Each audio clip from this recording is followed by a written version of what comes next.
ఉందన్న జూబ్లీస్ బై ఎలక్షన్స్‌లలో ఎటువైపు ప్రజలు మొగ్గు చూపుతున్నారు? ఇవాళ జూబ్లీస్ ఎన్నికలలో భాగంగా మేము కరీంనగర్ నుంచి రావడం జరిగింది. హ్మ్. నేను అజీముద్దీన్, ముస్లిం మైనార్టీ సంక్షేమ సంఘం రాష్ట్ర అధ్యక్షుడిని. ఓకే.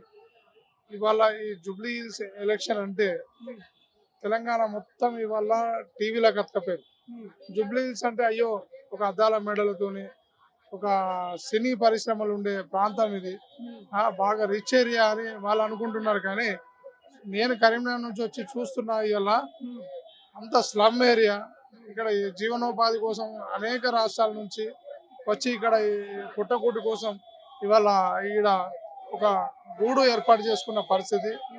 చిన్న చిన్న జీవితాలు, ఒక పంచర్ కొట్టు షాపులు, ఇలా పండ్లు అమ్ముకునేటోళ్ళు, ఇలా చిన్న చిన్న హోటల్స్, ఇంకా కూడా ఇంత దౌర్భాగ్య పరిస్థితి ఇక్కడ ఉంది అంటే అది గత బీఆర్ఎస్ పార్టీ ప్రభుత్వం చేసిన దుస్థితి. తెలంగాణ వస్తే తెలంగాణ బాగుపడుతుంది, తెలంగాణ మన ప్రాంతం మన నిధులు అని చెప్పి ఏదైతే తెచ్చుకున్న తెలంగాణలో సామాజిక తెలంగాణ వైపు అడుగులు వేయలేదు. ఇవాళ సామాజిక తెలంగాణలో అడుగులు వేసినట్టయితే ఇవాళ జుబ్లీహిల్స్ పరిస్థితి ఈ దుస్థితి ఉండకపో. ఇవాళ 10 సంవత్సరాలు కేసీఆర్ ప్రభుత్వంలో బీఆర్ఎస్ ప్రభుత్వంలో కేటీఆర్ గారు ఒక మున్సిపల్ శాఖ మంత్రిగా ఉన్నారు. మరి వారు చదువుకున్న వ్యక్తి అని వారే నేను నాకన్నా గొప్ప వ్యక్తి ఎవరు లేరు ఈ తెలంగాణలో అన్నాడు. మరి నువ్వే అబద్ధాలతో ఇవాళ మరొకసారి జూబ్లీహిల్స్ ఎన్నికలలో ఓటర్లను మోసం చేసే విధంగా అన్ని అబద్ధాలు మాట్లాడుతున్నావు. ఇవాళ అబద్ధాల పునాదులను తొలగించి ఇవాళ నిజాలకే ఇక్కడి ఓటర్లు పట్టం కట్టబోతున్నారు. ఇంకొక విషయం అన్న, కాంగ్రెస్ పార్టీలు ఇప్పుడు మరీ ట్రోల్ అయ్యే విషయం ఏంటంటే మైనార్టీకి సంబంధించిన శాఖకి ఎవరు మంత్రి లేరు, ఇప్పుడు ఓట్ల కోసమే అజరుద్దీన్ తీసుకొచ్చి అటౌటిన మంత్రి పదవి చేసిరు, తర్వాత ఎలక్షన్ తర్వాత ఉంటుందో పోతుందో తెలియదు, మైనార్టీల మనోభావాలు దెబ్బతింటున్నాయి అన్న విధంగా మాట్లాడుతూ ఉన్నారు. వీటిని ఎలా చూస్తా ఉన్నారు? ఇప్పుడు చూడండి, ఇక్కడ మైనార్టీ ఓట్లు వచ్చేసరికి మైనార్టీలకు ఎమ్మెల్యే లేదు అని చెప్పేసి మీరే మాట్లాడుతున్నారు కదా. 10 సంవత్సరాలు టీఆర్ఎస్ ప్రభుత్వంలో ఒక్క వ్యక్తి మీరు మైనార్టీ శాఖ ఇచ్చిర్రా? ఒక ముస్లిం వ్యక్తికి మైనార్టీ శాఖ ఇచ్చిర్రా? మైనార్టీ శాఖ ఒక ముస్లిం వ్యక్తికి ఇచ్చినట్టయితే మైనార్టీ సంక్షేమం అనేది జరుగుతుండే. మైనార్టీలలో ఉన్న బ్యాక్వర్డ్స్ ఏదైతే ఉన్నదో, పస్మాందా ముస్లిం సమాజ్ ఏదైతే ఉన్నదో వాళ్ళు మైనార్టీ శాఖ నుంచి నిధులు కావచ్చు, విద్యా స్కాలర్షిప్లు కావచ్చు, మైనార్టీకి సంబంధించిన బెనిఫిట్స్ కావచ్చు వాళ్ళకి చెందుతుండే. ఒక మైనార్టీ వ్యక్తికి హోమ్ మినిస్టర్ ఇచ్చి ఆ హోమ్ మినిస్టర్ ముసుగులో మీరు 100 ఎకరాలు కబ్జాలు చేసి ఇవాళ బినామీలను పెట్టి ఇక్కడ ఉన్న ఎమ్మెల్యేను బినామీ పెట్టి ఇలా 100 కోట్లు దోచుకున్న దుస్థితి మీది. మరి మీకు మైనార్టీల మీద ప్రేమ ఉంది కదా, మరి మీరే ఒక వాగ్దానం చేశారు 12% రిజర్వేషన్ తీసుకొస్తామని. మరి 10 సంవత్సరాలలో మీరు 12% రిజర్వేషన్ ఇచ్చినట్టయితే మీరు ఓట్లు అడుగు. 12% దేవుడెరుగు, 12% దేవుడెరుగు. కనీసం ఏ ముఖ్యమంత్రి హయాంలోనన్నా ముస్లింల మసీదులు కూలగొట్టిన దాఖలాలు ఉన్నాయి. అది బీఆర్ఎస్ ప్రభుత్వంలో మసీదులు కూలగొట్టిన దుస్థితి ఉంది. ఇవాళ మీరు మైనార్టీ ఓట్లు రాబట్టుకోవడానికి, మైనార్టీలను మక్కువ చేసుకోవడానికి, మైనార్టీలకు మేమేదో చేసినామంటే ఇవాళ మీరు మీరు బాగుపడ్డట్టయితే ఇవాళ మైనార్టీ వాళ్ళు పండ్ల కొట్టు ఎందుకు పెట్టుకుంటారండి? వాళ్ళ పంచర్ షాపులు ఎందుకు పెట్టుకుంటారు? హోటల్ ఎందుకు పెట్టుకుంటారు? మైనార్టీ వాళ్ళ బతుకులలో మీరు వెలుగులు నింపినట్టయితే ఇవాళ మైనార్టీల దుస్థితి ఇట్లా ఎందుకు తయారవుతుంది? ఇంకా కూడా అబద్ధాలు చెప్పడం మానుకోండి. ఇది నవీన యుగం. ఈ నవీన యుగంలో నవీన్ కుమార్ యాదవ్ 25,000 నుంచి 30,000 భారీ మెజార్టీతో గెలవబోతుండు. ఏ ఇంటి మైనార్టీ తలుపు తట్టినా ఇవాళ నవీన్ యాదవ్ను ఒక బీసీ బిడ్డ ఏదైతే ఇచ్చిండ్రో ఆ బీసీ బిడ్డను ఇవాళ ఆ ఇంట్లో వ్యక్తిగా చూస్తుండ్రు. ఏ ఒక్క మా मुस्लिम व्यक्तुలు हमारे भाई हमारे बहना सब अरे हमारे भाई को टिकट दिया। एक छोटा उम्र में हमारे घर के बस्ती के हमारे महिले के आदमी है वो ये नवीन कुमार यादव।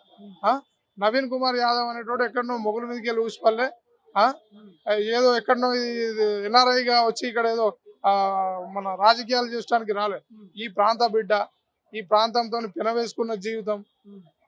చిన్నప్పటి నుంచి ప్రతి ఒక్కరిని పేరుతోని అంకల్ అని ఆంటీ అని వాళ్ళ అన్ని వరుసలతో కూడుకున్న బంధం పెనవేసుకున్నాడు. కాబట్టి ఇలా నవీన్ కుమార్ యాదవ్ ఏ ఇంటికి పోయినా మా పిల్లవానికి వచ్చింది టికెట్. ఇవాళ ఏఐసిసి జాతీయ అధ్యక్షులు ఖర్గే గారు, సోనియా మేడం జీ ఏదైతే తెలంగాణ రాష్ట్రం ఇచ్చిన సోనియా మేడం గాంధీజీ మా రాహుల్ గాంధీ గారు, మా ప్రియాంక గాంధీ గారు వాళ్ళు ఆశీర్వదించి ఇవాళ సోషల్ సామాజిక తెలంగాణలో భాగంగా ఇవాళ బీసీ 42% రిజర్వేషన్లో భాగంగా మరొక్కసారి బీసీలకు నమ్మకం కలిగించాలని ఒక బీసీ బిడ్డకి ఇవ్వడం జరిగింది.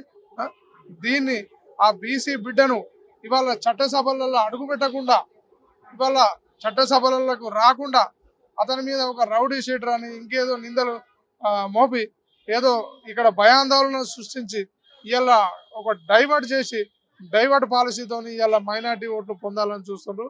11వ తారీఖు జరగబోయే ఏదైతే ఎన్నికలు ఉన్నాయో 11వ తారీఖు నాడు ఓటర్లు ఇక్కడ మంచి మేధావులు ఇక్కడ ఓటర్లు ఏదైతే ఉన్నారో వారు ఎవరికి ఓటేయాలో అనేది వాళ్ళు ఆల్రెడీ డిసైడ్ అయి ఉన్నారు.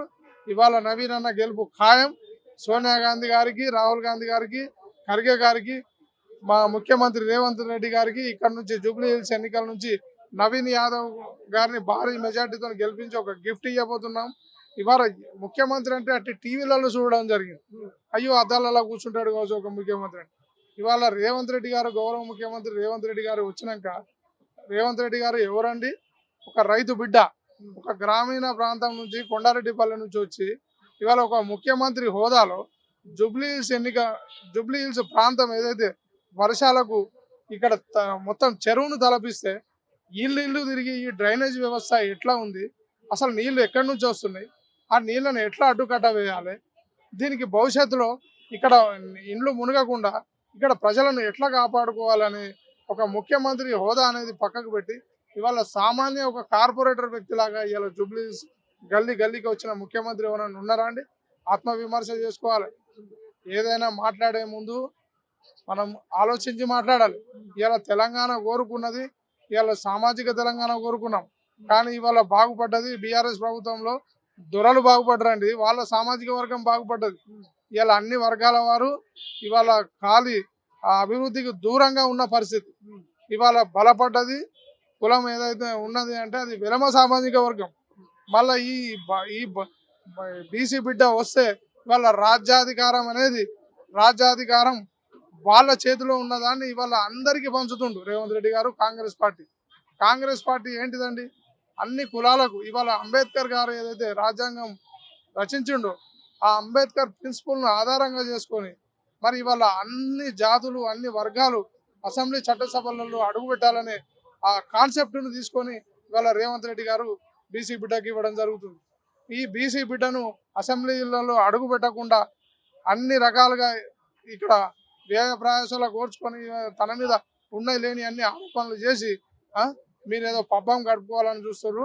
మీ యొక్క దుర్మార్గపు ఆలోచనలు ఇప్పటికైనా తెలంగాణ ప్రజలు గ్రహించారు.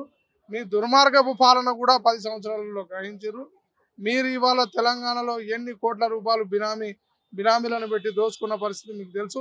ఇవాళ బీఆర్ఎస్ అభ్యర్థి సునీత అంటే పాపం ఆమె భర్త జరిగిపోయింది కాబట్టి ఆమె మీద సింపతి ఉన్నది. కానీ ఆమె భర్తను బినామీగా పెట్టుకొని ఇవాళ 100 కోట్ల రూపాయలు ఉన్నాయని చెప్పేసి ఆ 100 కోట్ల రూపాయలు మళ్ళీ ఏ విధంగా మేము మళ్ళీ అమెరికాకు యుఎస్ను తీసుకెళ్ళి మరి అక్కడ పెట్టుబడులు పెట్టి మరి దాన్ని బినామీ ఆస్తులను కాపాడుకోవడానికి చేస్తున్న ప్రయత్నమే కానీ ప్రజలకు మీరేదో చేస్తారని కాదు. ఇటువంటివి మాత్రం మానుకోండి. 11వ తారీఖు నాడు ప్రతి ముస్లిం మైనార్టీ వ్యక్తి, ప్రతి ముస్లిం ఓటర్లకు నేను విజ్ఞప్తి చేస్తున్నాను, అప్పీల్ చేస్తున్నాను. ఇవాళ భారీ మెజార్టీతోని ముస్లిం మైనార్టీ ఓటర్లు నవీన్ కుమార్ యాదవ్కు పట్టం కట్టబోతున్నారు.